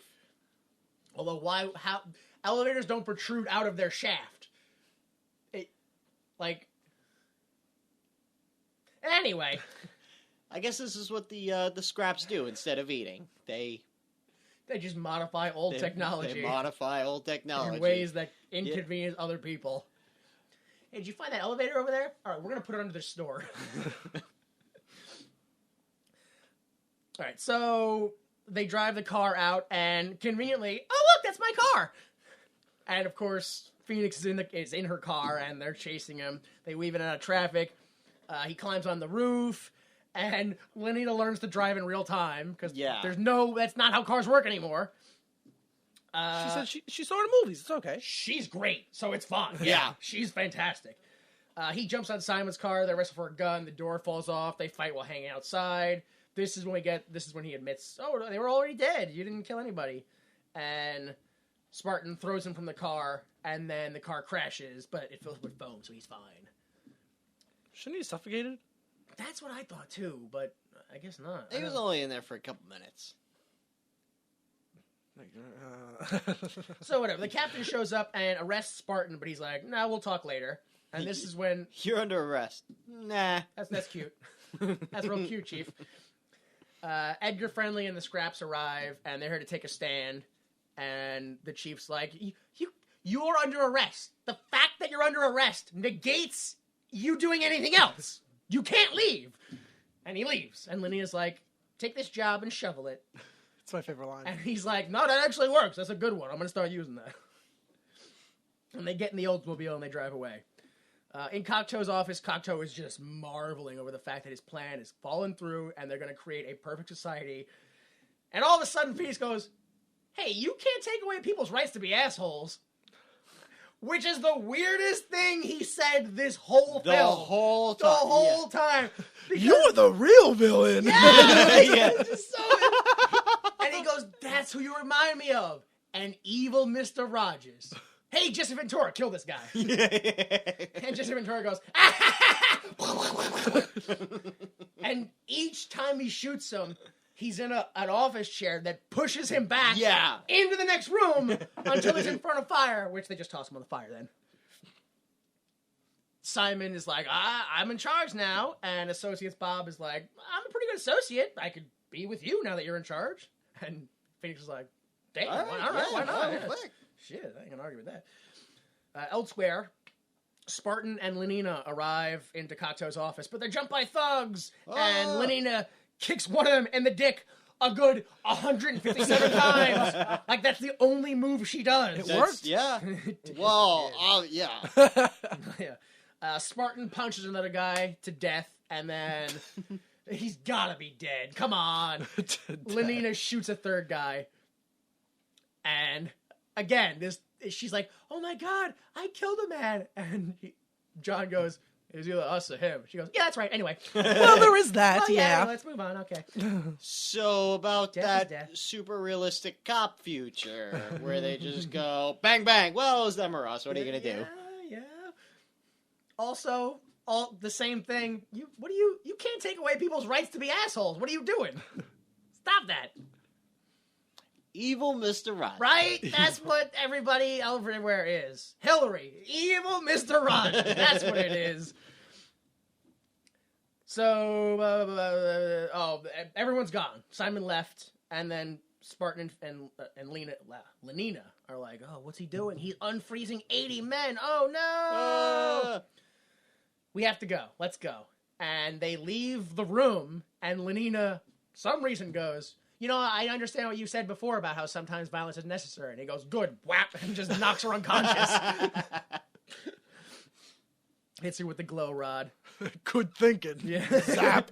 You know, violence is necessary. So oh, that's a good idea. Wow. I just love how, like, all the police in the future are like pixies. They just hit him with their glowing wand. Womp. Go to sleep. Wonk. I have laid them now. Side effect, smide effect. Everyone's peaceful. There's no way an electric shock directly to the brain doesn't have I'm some almost sort of 1,000% positive that mental doctorisms, what's the word? Oh, my brain! Psychiatry in the past has proven that it's not good for you. All the shock therapy that I've gotten, which is why I can't remember any of that stuff anymore. Yeah, when I used to go to the mental doctors, they would put these shock thingies. It like they weren't words, but they went in like words. They put invisible knives in my head. Yeah, but it was in my brain and I lived it. It's like words because they hurt like knives, like words do. And it made me see pictures, but you couldn't see the pictures. You could just feel the pictures. Just smell the pictures. Good. What I think the smell was also me.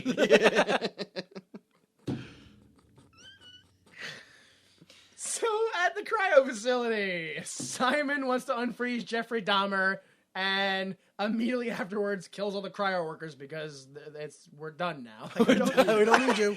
Yeah. They're like, okay, well, they're in the final preparation. Oh, so I don't need you guys no more then. Bang, bang, bang, bang, bang. Spartan arrives, bumps into the computer, the shooting begins, blah, blah, blah, blah. Simon runs upstairs, uses the cryo crane to grab Spartan, and then just kind of tosses him around. Literally just like around the whole... Yeah. And he used him for target practice, missing every time. As he's going around, he actually shoots a tube that has, I don't know, cryo stuff in it? Yeah, Very cold air. He shoots a cryo tube. But why? Because that was just a claw that picks up the ice cubes. Why would that need to have cryo stuff in it? It's a cryodrolics system. What runs on it? Yeah, exactly. It runs on cold. It runs on it. And, he freezes the part of the arm, he breaks it right before Simon's like, I could drop you right in, and he swings to safety. And then Simon grabs the cryo laser defroster arm, which is like broken off, and it's a gun now. Pew pew pew. Hey, it doesn't work. I'll break it even more. Now it's unstable. Oh, he crossed the streams. Yeah, he crossed his own streams. That is the single most destructive weapon Yeah. ever. That's what I thought. I was like, you should have had that from the beginning. Really? Dude, it cut up the whole building. Everything. And only because that's all we could see. It probably cut up stuff outside the building. Like, straight people, through. People just walking by like, "Wah!" There's planets in space getting cut in half right now. So, yeah, Simon shoots everything.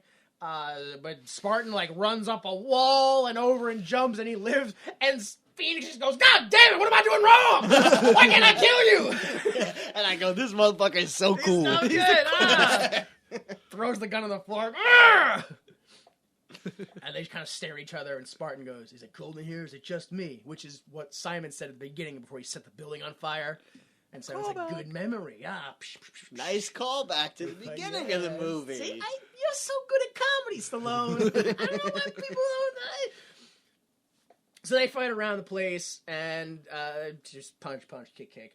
And then Simon has John cornered, but he takes the cryo orb that they drop right before you drown to death during the freezing process, and it freezes you solid. And he takes it, and he hits it on the floor, because when Simon was shooting everything, he broke a bunch of cryo liquid, I guess, and it went everywhere. And he breaks it right there, and it hits the liquid. Ah! And it slowly freezes Simon from the toes up, and before it seeps out towards John, he jumps into the sky and grabs onto that cryo crane and swings around as it keeps going. But then it goes up the cryo crane, so then he has to let go before that freezes. Yeah. But not before he gets to ride it once completely around the building and come back and go, heads! And kick Simon Phoenix's heads clean off. Because... Yeah, go ahead, say it. Because earlier he said, I'd lose my head if it wasn't attached. Yes. And he lost his head. And he went, I'll remember that. And he did. He did. Because it was only, 4 hours ago for him? Yeah. I will say that I wish, I couldn't let it go that they had the final climactic showdown, and Spartan's on the floor, and Wesley Snipes is going in for the death blow, and he's like, wound back, ready to go, just as Spartan's grabbing the thing, wound back, and he smashes it, and Snipes, even though it's just freezing his foot, completely stops his upper body by, I'm slowly freezing from the bottom up. But he doesn't stop though. He slows there's like a time dilation. Like, He's like, must freeze in the coolest pose. Yeah, perfect. Yeah, that's it. Peace symbol, glasses on. And I just go, that motherfucker's so cool. So fucking cool. God damn, he's so cool. He's frozen. What? So stop. All right, fine. Jeez. Cool as ice. So yeah, as his head gets kicked off, these giant weird globe things fall from the sky. Oh, those are the giant bombs. They store they in the explode stuff. instantly. Yeah. And everything else blows up, and then the movie's just him running out of an exploding building. And I was like, this whole movie just went Batman and Robin. Yeah. It was all future and weird and cool, and then it was just, take 20s and call me in the morning. I was like, what the fuck? That was a weird flame. Then we go outside the building. The captain's like, did you get the villain? He's like, well, it's taken care of, and also the cryo prison is destroyed. And they're like, oh my god, what are we going to do? And he's like, well, you get a little dirty, you get a little clean, and, I don't know, bye. And we'll make a sitcom. Yeah. You take the both, and there you have San Angela's 2043. San Angela's 2043. Yeah, we'll workshop that. Look, I'm not fucking Katy Perry over here. You know, famed sitcom theme writer Katy Perry. Yeah, so just everybody work together. Lenina shows up. She's like, "Oh, thanks for knocking me out. You know, I understand why you did that." And he's like, "Yeah, I did this too." And he kisses her. I don't know. and she's Forcefully. like, yeah. Yeah. Yeah. Oh, he shows you the best way to kiss a woman, which is to throw her in one direction, then the opposite direction, then vertically in a direction. You have to disorient her. She doesn't Yeah. know what's going on. Yeah. And you can get close to her. Mm-hmm. She's so confused. And you just kiss her. And she goes, "Are all body fluid transfers like this?" And he goes, "Better." She's like, "Better?" Jumps on his... Anyway. Sex fiend all of a sudden. Yeah, so that's it. That's the whole film. Can you guys make a sequel? No, of course you fucking couldn't. Really? I got a sequel. Go ahead. What do you got? So the sequel is it fucking pretty much straight up rips off this movie because he blew up the cryo prison with all the cryo prisoners in. So now they've got to lock him in in time prison for the murder of those 83 cryo prisoners, and he wakes up 200 years in the future. How do they develop a time? How is it? Fine, okay, sure. That's what the movie's about. You've intrigued me. How does it work? I have to watch it now. What do you have, Scott? I had both of them got married and they were still on the force. Stallone was constantly turning down the chief's position because he wanted to stay in active duty, which is disgusting, but if he wants to do that. Edgar Friendly was elected the new president, and he was trying to unite the entire world under one government to try to get together to fight the global problem of the world ending because of the ozone layer depleting and because of the giant fucking earthquake that took out like 3 cities. There is a anti-globalist leader, and he's trying to take them down because he can't continue to be a fascist leader of his company, or of his country rather, over in China, and that would be played by Jackie Chan. Oh, right, because, they wanted to do that. So he's going to go to China and fight Jackie Chan. That's what I want. And I ultimately want it to go to space. I want it to be a big space battle on the moon, and then he'll beat him. There'll be a big trap where he gets frozen, and he has to get thawed out, kind of what you were saying later. And then there's another one. And that sets up Demolition Man 3. Yeah. So I went for 2 sequels. Wait, so he goes to space in the second? Yeah. What? Yeah. No! He has to get frozen at the end of the second and go to space in the third. Come on. That's 2 things, though. That's space and time travel. I just did the space and China because you need a bad guy, and China's always a great bad guy. Obviously, it's space and time because he gets frozen, and then the Earth's been totally destroyed. And they're like, "All right, well, we gotta fucking move him to the moon prison then." Good old moon prison. Yeah, I'm glad it's still there. I had nothing. I had Lenina and Spartan are married. Edgar is mayor. Outsiders hear about the violence and think maybe now it's time to invade. So, Home Alone the city. Because they can't fight. They're children. Oh, children, Home Alone the city. Okay. They just use paint cans and tacks and iron. Right? And then just marauders come in and go, "We're the sticky marauders." They just keep leaving faucets on. Yeah, so why would you make this? Because nobody knows how to cast a film, apparently. What? Because they wanted to do Steven Seagal and Jean-Claude Van Damme. No.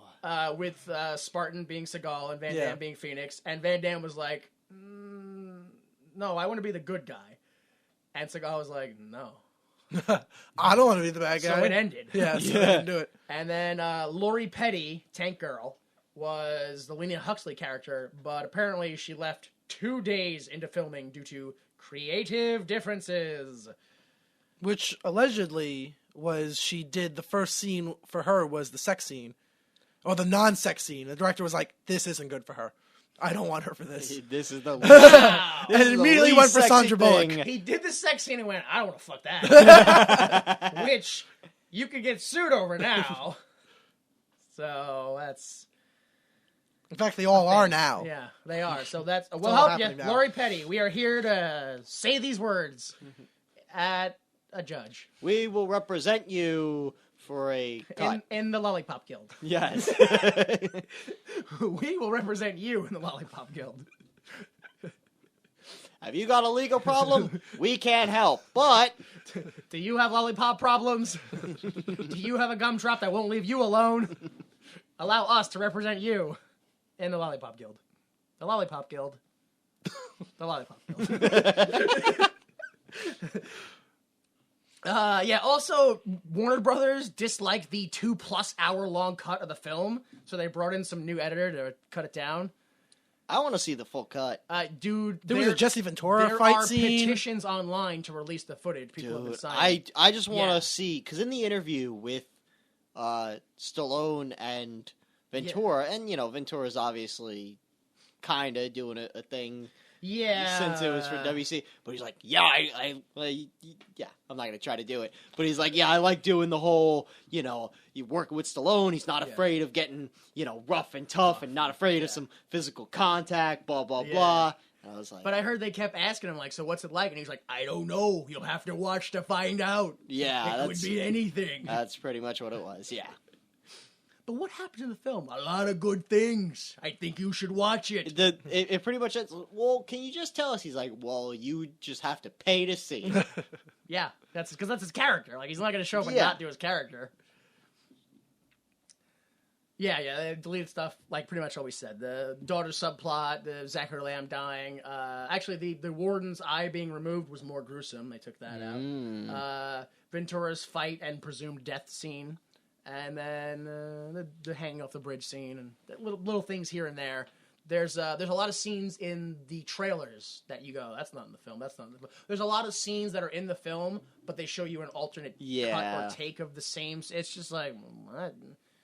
That's not deleted footage. That's extra footage. Yeah, that's you. You filmed one scene with 2 cameras and then didn't use one. that is one of my least favorite things in movies, where they show you, like, there's a line, and then they show you one reading of it, Yeah. and then in the actual film, it's a different reading, and sometimes you go, yeah, but the trailer one was better. Yeah. Oh, they did that in was trying to Civil think. War, Yeah, what line was it? I'm trying to think of what you're referring to. where he's like, he's my friend Tony, he's like, yeah, so was I. And, like, in the Yeah, trailer, yeah, so was I. Like, it he's was like all completely different. heartbroken, and in the movie, he's like, fuck you, bitch, so was I. Yeah. Boom! Yeah, when you watch the trailer, there is one line that Phoenix says, which is like, oh, if you want to bring me in, you're going to have to reach down my throat and pull out my heart. Doesn't make any sense. No. So he just went with Simon Says. Yeah. Yeah, I wrote down, I thought all the badass lines are. For Phoenix, we have, is it cold in here, or is it just me? Ignites building on fire. I swear I'd lose my head if it weren't attached. Gets head kicked off in future. Someone says, do you have anything to say? He says, yeah, I do. Teddy bear, kick in the face. Simon says, die. Simon says, bleed. What's the matter with cops these days? Don't you know you're endangering the lives of civilians? Fires an Uzi out of the window into an active highway. Yeah, and that was the last one. Is if you want to take me in, you're going to have to reach down into my throat and pull out my heart.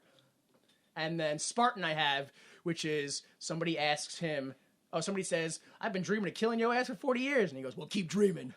You're going to regret this for the rest of your life. Both seconds of them. I love that one. Both seconds. That was a good one. I'll be subtle. I'm good at subtle. Kicks open door. You reprogrammed Phoenix to be a terrorist to help him escape.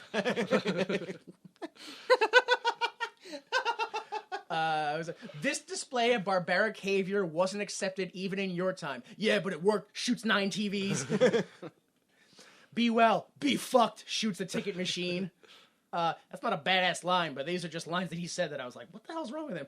Un momentita, señorita. Yeah. Break, you Mickey Mouse piece of shit. Crashes into a wall. This one, I thought it was like a little subtle, so I wanted to point it out, which was, I could drop your monkey ass from right here, breaks free, swings from cable on like a vine. And then the last one, which is heads, kicks the guy's head off. Yeah. Yeah, so that was everything we had for Demolition Man. Please join us next time, along with Anthony Corelli, Brian Stepanek, and Larry the Cable Guy. For the 2014 family comedy Jingle All the Way to... Where Larry plays the character of... Larry. Yeah, man. You know who Anthony Corelli is, besides a stereotypical Italian mobster? Who? Santino Marella, WWE superstar. Really? Oh, that's this movie. Santino Marella. I think I'm not positive, but I think he plays an elf that helps him. Is it? I mean, it's got to be. It's Jingle All the Barabbas? Way too. It's No, the same. That's the Santa Claus. That's a different. That's not even Tim Allen. Oh, this is Schwarzenegger. Yeah. Oh my god. With no Sinbad. No, I would say that he's supposed. No, he's not the Sinbad because. I don't know. Brian Stepanek is still I dead? think so. In the story, it's Larry the Cable Guy is the dad, and the other guy is the stepdad. And Larry's like, "Oh, I'm gonna get that toy my daughter wants," and he's like, "No, you're not." Oh, all right. Yeah, real family friendly. Yeah. I have to presume it's I'm gonna get the toy. No, I'm gonna get the toy. But the synopsis says that it's I'm gonna get the toy. No, you're not. I'm gonna prove you're a bad dad. Which sounds so much worse than two people trying to get a toy and then they realize it's about the kid. What are we doing? Just get her the. Who cares who gets it? So long as she has the toy. I will kill her before I let you buy her that toy. I will leave her at the mall just to get that toy from you. So yeah, Jingle All the Way 2. Next time for our, I don't know, Christmas Sucks month. That's not a good one. That's not good. Well, we'll figure out. Well, better. it's. I'm supposed to do it beforehand, but you know, I have a day job now. I mean, I had one before, but I also have one now. So This is Jingle All the Way 2. yeah, 2014. Search for us. Why would you make this on all social media? Also, search WWYMT. WWYMT.com is where you can find links to all those things. If you don't want to search on social media or your iTunes or the YouTube, because we're on there too, you can go again to WWYMT.com. Again, WWYMT.com. Just the letters. Those aren't words. DOUBLE. Oh my god. Holy shit, that's why they can't find us. Yeah, but W is do you type DOU and then just the letter U or YOU? EWE. Is that? Double U. All right, so VictorProWrestling.com. Are you doing Victory anything? Pro Wrestling returns live to Center Reach, Long Island, New York, January No, that calendar stops in December. 13th, I think. I'm going to say 13th for the King of New York tournament. I don't think I'm in it. I think I know I'm going for the New York State Championship, so presumably I'm not in the King of New York tournament, but I mean, it'd be nice if I could be in both. I'm not saying I won't be in both, but I'm saying Double booking. that, the booking's not great in that place, so I might be in both, just for pure lack of talent. All right. So, but yeah, you should definitely go. Me versus Fighter Cat for the New York State Championship, and then the King of New York tournament, which is always fun because we mix the tournament up a little bit. We have a bunch of usually it's like individual matches, some triple threats, and then eventually somebody wins. You don't have to watch to know what happens. You have to pay, folks. Yeah, you got to pay. Tickets are on sale now. Anything I think could happen. first row might already be sold out. I think. I'm not aware. I haven't looking at. But all right, yeah. So that's that. Intro music is Falling Off Your Love by Kill Paris. Join us next time for Jingle All the Way 2. For Jingle All the Way. Skylar and J Delta, I'm Jimmy Time. Please remember, without the mistakes of others, we'd be forced to endure the pain of failure ourselves. Support the arts. So have we given up on singing? Yeah, I don't do that. Go ahead, you name a song to sing. Go ahead. It's Katy Perry's Go ahead, sing Firework. Demolition Man. No, that was Sting. Who did that? Oh, okay. 'Cause baby, you're a demolition man. And come on, blow up some stuff. Make civilians go, The preceding recording is for entertainment purposes only, and the views expressed in this podcast do not necessarily represent the views of Why Would You Make This, its owners, employees, or associates.